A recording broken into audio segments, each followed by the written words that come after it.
மக்களவை பொதுத் தேர்தல் 2024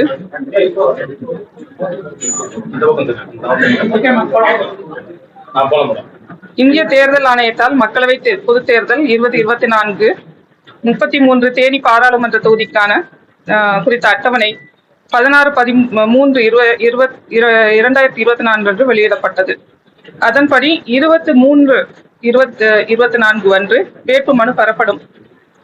வேட்புமனு தாக்கல் செய்ய கடைசி நாள் 27/3/2024. வேட்புமனு பரிசீலனை செய்யப்படும் நாள் 28/3/2024. வேட்புமனு திரும்ப பெற கடைசி நாள் 30/3/2024. தேர்தல் நாள் 19/4/2024. வாக்கு எண்ணிக்கை அனைவருக்கும் தெரிந்த மாதிரி ஜூன் மாதம் 4ஆம் தேதி. அரசு வளாக கட்டிடங்கள் உள்ள அரசியல் கட்சி விளம்பரங்கள், சுவர் விளம்பரங்கள் 24 மணி நேரத்திற்குள்ளாக அழிக்கப்பட வேண்டும். அந்த நடவடிக்கை எடுக்கப்பட்டிருக்கிறது. இப்ப எல்லாமே எடுத்து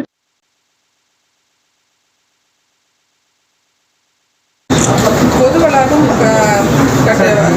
பேருந்து நிறுத்தம், ரயில்வே நிலையம், பாலங்கள், மின்கம்பங்கள், உள்ளாட்சிகளுக்கு உட்பட்ட கட்டிடங்களில் உள்ள அரசியல் கட்சி விளம்பரங்கள், சுவர் விளம்பரங்கள், பதாகைகள் போன்றவை 48 மணி நேரத்திற்கு உள்ளாக அழிக்கப்படும் அல்லது அகற்றப்படும்.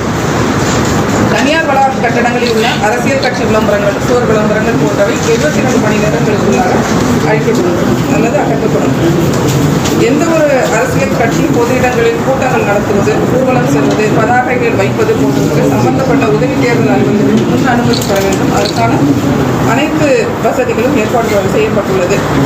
தேனி மாவட்டத்தில் மொத்தம் 4 தொகுதிகளும் சேர்த்து, சோழவந்தான், உசிலம்பட்டி ஆகிய 2 தொகுதிகளையும் சேர்த்து 566 வாக்குச்சாவடிகள், ஆக மொத்தம் 6 தொகுதிகளிலும் 1788 வாக்குச்சாவடிகள் உள்ளன.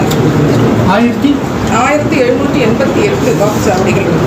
இவை 888 அமைவிடங்களில் லொகேஷன்ஸ்ல அமைந்திருக்கு. இல்ல, தரம் தேனி மாவட்டத்தில் மொத்த வாக்காளர் பட்டியல் படி, நம்ம கடைசியாக வெளியிடப்பட்ட பட்டியல் படி 11,12,499. தற்போது 598 வாக்காளர்கள் கூடுதலாக இணைந்துள்ளனர். இதன்படி தற்போது நம்முடைய தேனி மாவட்டத்துக்கு உட்பட்ட தொகுதிகளில் உள்ள வாக்காளர்களின் எண்ணிக்கை 11,18,407.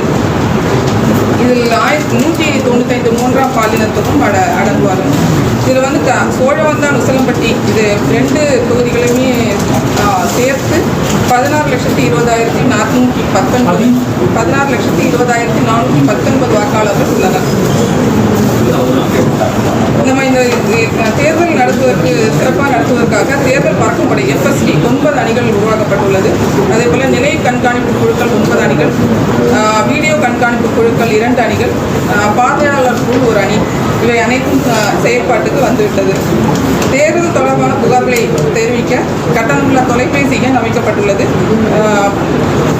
அதுபோக இங்கே நம்ம மாவட்ட ஆட்சியரகத்திலேயும் நம்ம கண்ட்ரோல் ரூம் அமைச்சிருக்கோம்.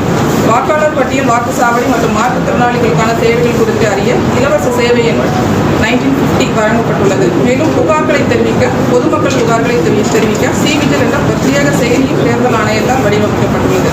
இதன் மூலம் பொதுமக்கள் தங்களுடைய தேர்தல் முறைகேடுகள் குறித்து புகைப்படம் அல்லது வீடியோ புகார்கள் ஏதேனும் இருக்கு அவர்கள் இது மூலமாக தெரிவிக்கலாம்.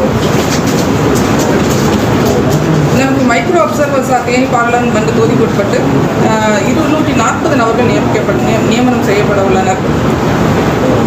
இதுபோக நம்ம தேனி இந்த என்டையர் எலெக்ஷன் ப்ராசஸ்க்காக 13,500 நபர்கள் மொத்தமாக நமது மாவட்டத்தில் அப்சர்வர்ஸ், ஷேடோ அப்சர்வர்ஸ் எல்லாருமே சேர்த்து 13,500 நபர்கள் தேர்தல் பணியில் முழுமையாக ஈடுபட உள்ளனர். ஸோ இன்னைக்கு நோட்டிஃபிகேஷன் 20ஆம் தேதி வேட்புமனு 20ஆம் தேதியிலிருந்து பெறப்படும். 27 கடைசி வேட்புமனு தாக்கல் செய்ய கடைசி நாள் 27/3. வேட்புமனு பரிசீலனை செய்யப்படும் நாள் 28/3. வேட்புமனு திரும்ப பெற கடைசி நாள் 30/3. தேர்தல் நாள் 19/4. வாக்கு எண்ணிக்கை நடைபெறும் நாள் 4/6. எத்தனை தொகுதிகள் பதட்டமான தொகுதிகள்? எத்தனை பூத் 231.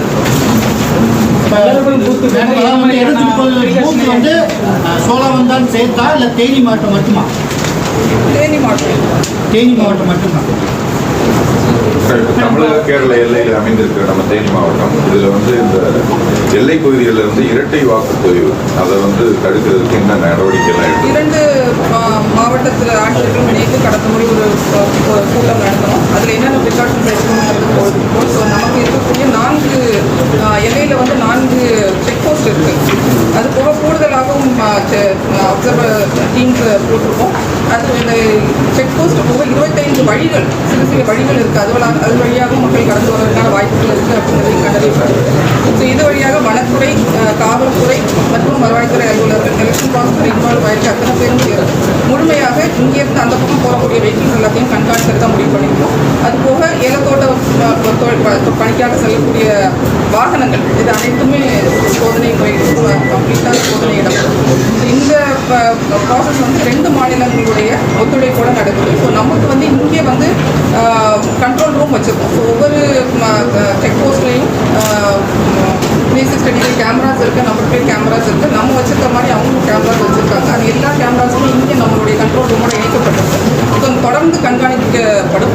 அது போக அவங்களுடைய இன்ஃபர்மேஷன்ஸ் எதாவது இருந்ததுன்னா அது இன்டெலிஜென்ஸ் வந்து அதுவும் நம்ம ஷேர் பண்ணுறோம். ஸோ எவ்வளோ வாக்காளர்கள் இரட்டை வாக்காளர் கண்டறிஞ்சிருக்கீங்க?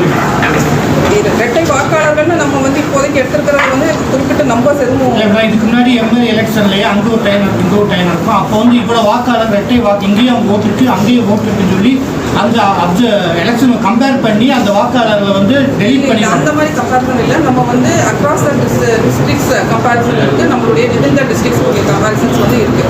ஸோ நம்ம ஆதார் பேஸ்டு இது கம்ப்ளீட்டாக ஸ்டேட் பண்ணும்போது நமக்கு முழுமையான அளவில் வந்து இது கட்டுப்பட்டு இருக்குது அப்படிங்கிறது தான். இதையும் தாண்டி யாராவது இருந்தாங்க அப்படின்னு சொன்னால் அந்த விதமாக டூப்ளிகேட் என்ட்ரிஸ் ஏதாவது இருந்ததுன்னா அதையும் இல்லாமல் ஆக்கிறதுக்காக தான் நம்ம 2 சைடில் இருந்து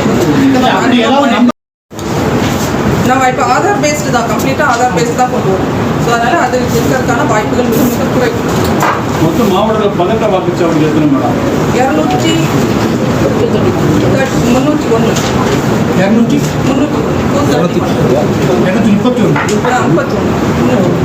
பதற்றமான வாக்குச்சாவடிகளை கண்காணிக்க மாவட்ட தேர்தல் என்ன மாதிரி நடவடிக்கை? சிறப்பு குழுக்கள் இருக்குது. கூடுதலாக வந்து அந்த இதில் வந்து போலீஸ் டிப்ளாய் பண்ணணும். தொடர்ந்து அதுக்கு வாக்குச்சாவடி. அதே போல் ஹில் ஸ்டேஷனில் இருக்கக்கூடிய வாக்குச்சாவடி மையங்கள் இருக்குது. எந்த மாதிரியான தேவைகள் வந்து முன்கூட்டியே நம்ம செஞ்சுருக்கோம்? போடி பக்கத்தில் அறமலை ஊராட்சியில் இருக்குது, இங்கே வருஷநாடு இந்த மாதிரியான ஊராட்சிகள் வந்து வாகன போகிறது இங்கேருந்து போகிறவங்க தான், வெளியிலேருந்து போகிறவங்க தான் இருப்பாங்க. மக்கள் அங்கே இருக்கக்கூடியவங்க தான் ஓட்டு அளிக்க போகிறாங்க. ஸோ அவங்களுக்கு வாகனம் தனியாக ஏற்படுது.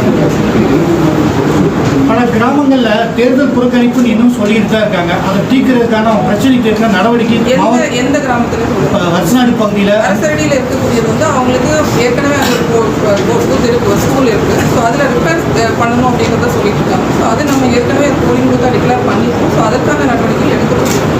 புதிய வாக்குச்சாவடி எங்கே அமைச்சிருக்கீங்களா? புதிய வாக்குச்சாவடிகள் இல்லை, நம்ம கூடுதலாக இந்த இதில் கூடுதல் வாக்குச்சாவடிகள் மின்னணிப்பு இல்லாத வாக்குச்சாவடிகள் இருக்கா மேடம்? இல்லைங்க. அதில் அந்த மாதிரி இருக்கக்கூடிய வாக்குச்சாவடிகள் நீங்கள் சொன்ன அந்த அரசடியில் வந்து நம்ம சோலார் இது மூலமாக அவங்களுக்கு எலக்ட்ரிஃபிகேஷன் கொடுக்குறோம். அருகில் இருக்கக்கூடிய ஃபாரஸ்ட் இதில் இருந்துமே அவங்களுக்கு எலக்ட்ரிஃபிகேஷன் ப்ராசஸ் எடுக்கிறதுக்கு முயற்சி பண்ணுறோம். தேர்தல் தொடர்பான புகார்களுக்கு ஏன்னா லாஸ்ட் 3 டைம் தேர்ந்த டயத்தில் மாவட்ட ஆட்சி ஒரு நம்பர் கொடுத்தாரு. அந்த நம்பர்ஸை வந்து கலெக்டர் ஃபோன் எடுக்கல. ஏன்னா அரசியல் கட்சிகள் நிறையவே கம்ப்ளைண்ட் சொல்லியிருக்காங்க. ஒரு பணம் கொடுக்குறாங்க அப்படின்னு நாங்கள் கலெக்டர் சொல்கிறோம். ரிசின்னு ஒரு அமைப்பு ஒரு வெப் ஆப் கொடுத்தாங்க, அதையும் கொடுத்த நடவடிக்கை எடுக்கலைன்றாங்க. ஏன்னா கலெக்டர் வந்து பத்திரிகை முடிச்சு கலெக்டர் வந்து பத்திரிகையாளர் ஃபோனை எடுக்கலை. எடுக்கும் இந்த 1.5 வருஷம் ஆச்சு. பத்திரிகையாளர் வந்து ஒரு ரெஸ்பான்சிபிள் பண்ணல, ஃபோன் எடுக்கல. எலெக்ஷன் டயத்தில் கலெக்டர் பத்திரிகையாளர் ஃபோன் எடுப்பாங்களா இல்லை ரெஸ்பான்ஸ் பண்ணுவாங்க? இந்த பத்திரிகையாளருக்கு தனியாக ஒரு அறைன்னு சொல்லிட்டு இருக்குமா? அவங்கள்ட்ட யார்கிட்ட வந்து நாங்கள் ஏற்கனவே கண்ட்ரோல் ரூம் வந்து அமைச்சிருக்கோம். இது கண்ட்ரோல் ரூமுங்கிறது வந்து கண்ட்ரோல் ரூம் இருக்கு. இது போக தேர்தல் தொடர்பான புகார்களை தெரிவிப்பதற்காக தனி நம்பர் ஒன்று கொடுத்துருக்கு, டோல் ஃப்ரீ நம்பர் ஒன்று இருக்கு. இது எல்லாமையும் நம்ம வந்து தனிப்பட்ட வாக்காளர் பட்டியலில் சேவைகள் குறித்த சர்வீசஸ் கொடுத்த புகார்கள் இருக்குன்னு சொன்னால் 1950 என்ற எண் கொடுத்துருக்கோம். சிவிஜில்ங்கிற ஆப் வந்து நம்ம எனி இது நீங்கள் வந்து பொதுமக்கள் யார் வேணாலும் எந்த புகார் இருந்தாலும் தெரிவிக்கலாம். நம்மளுடைய கண்ட்ரோல் ரூம்லேருந்து நம்ம அதை ஃபாலோ பண்ணிட்டு தான் இருக்கோம். ஏன்னா அந்த புகார் தெரிவிச்சோ போன எலெக்ஷனில் எந்த வித நடவடிக்கை அது எந்த நடவடிக்கை எடுக்கல அப்படின்னு தான் பொதுமக்கள் நிறைய சொல்றாங்க. கலெக்டர் ஃபோன் அடிச்சேன், கலெக்டரும் எடுக்கல அப்படின்னு போன எலெக்ஷன் பயங்கரமான குற்றச்சாட்டு. இல்ல இந்த தடவை நம்ம இல்ல கூடுதலா கலெக்டர் ஃபோன் எடுப்பாங்க, பத்திரிகையாளர் ஃபோன் கலெக்டர் எடுப்பாங்க. நம்ம கண்ட்ரோல் ரூம்ல இருக்குங்க. இல்ல மேடம், நான் என்ன சொல்றேன்னா ஒரு பொதுமக்கள் வந்து கண்ட்ரோல் ரூம்ல ரெஸ்பான்ஸ் இல்லைன்னா கலெக்டர் டிஸ்ட்ரிக்ட் எலெக்ஷன் ஆஃபீஸர் நீங்க தான். நீங்க அந்த பத்திரிகையாளர் ஃபோன் எடுப்பீங்களா, மக்கள் ஃபோன் எடுப்பீங்களா? நீங்க அசியூம் பண்ணி எல்லாம் கேட்க கூடாது. நீ போன் எடுக்கணும்னா சொல்லுங்க. இல்ல அதாவது எங்களுக்கு வந்து இது வரைக்கும் கடந்த காலங்களில் வந்து செய்தியாளர்களுக்கு வந்து இன்னைக்கு வந்து மனு தாக்கல் பண்றாங்கன்னா உடனடியாக எங்களுக்கு தகவல் வந்துடும், கொடுப்பாங்க.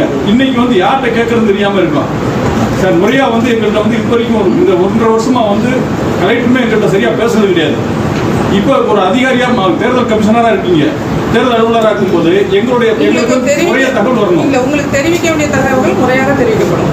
யாருக்கு நாங்கள் அணுகிறது, அந்த யார் அந்த அதிகாரி யாரு சார்? எதுக்குன்னு சொல்லி அதிகாரிகள் இருக்காங்க, நமக்கு எலெக்ஷன் பிஏ இருக்காங்க, அதுக்குன்னு தாசில்தார் இருக்காங்க. ஒவ்வொரு அசம்பிளி செக்மெண்ட்டுக்கும் தனித்தனியாக அதிகாரிகள் நியமிச்சிருக்கோம்.